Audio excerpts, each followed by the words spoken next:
भंडारा तुमसर बालाघाट इन दो राज्यों को जोड़ने वाली सड़क पर बड़े बड़े गड्ढे पड़ गए हैं। तुमसर से मध्य प्रदेश जाने वाला यह महत्वपूर्ण मार्ग गड्ढों में तब्दील हो गया है। हाईवे पर बड़े बड़े गड्ढे हो गए हैं क्योंकि इस मार्ग से हर दिन भारी ट्रैफिक गुजरता है, लेकिन निर्माण विभाग इस गड्ढे को नजरअंदाज कर रहा है। इस सड़क पर कई दुर्घटनाएं भी हो चुकी है, जिसके बाद भी नागरिकों को इसी सड़क का इस्तेमाल करना पड़ता है। स्कूली बच्चे स्कूल जाते समय उनके ऊपर अक्सर कीचड़ उड़ जाता है और उनके कपड़े खराब हो जाते हैं। स्थानीय नागरिकों ने कई बार निर्माण विभाग को निवेदन दिया, लेकिन निर्माण विभाग इस ओर ध्यान नहीं दे रहा है।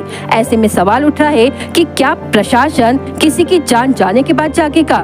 इसलिए नागरिकों ने भंडारा तुमसर बालाघाट राष्ट्रीय गड्ढा युक्त राजमार्ग पर नागरिकों की दुर्घटनाओं का कारण बनने वाले लोक निर्माण विभाग और सत्ता में बैठे लोगों को श्रद्धांजलि, गड्ढे में भ्रष्टाचार के अड्डे है, गलित गोंधड़, दिल्लीत मुजरा ऐसे बैनर गड्ढे में लगाकर गड्ढे में बैठकर लोक निर्माण विभाग के खिलाफ विरोध प्रदर्शन किया।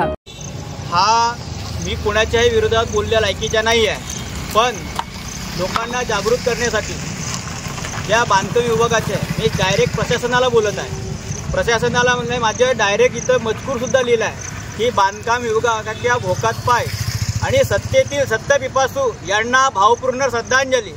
या खड्डेमय रस्त्यात आणि यांचा विषय असा आहे की गल्लीत गोंधळ आणि दिल्लीत मुजरा या पद्धतीत काम सुरू आहे, म्हणून माझं एक निषेधार्थ म्हणून प्रशासनाच्या निषेधार्थ म्हणून बांधकाम विभागाच्या भोकात पाय हा मजकूर सुद्धा लिहिला आहे की जेणेकरून प्रशासनाला जाग येईल आणि होणाऱ्या या खड्डेमय रस्त्याच्या कुठेतरी विकासाचा काम होईल।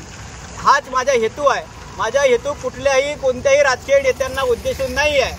माझा एकच विषय आहे की माझ्या सर्वसामान्य नागरिकांना इथून जे अडचण होत आहे, जे अपघात होत आहेत, ते अपघातग्रस्त लोकांना कुठेतरी चांगली सुखसुविधा मिळावी हाच माझा हेतू आहे।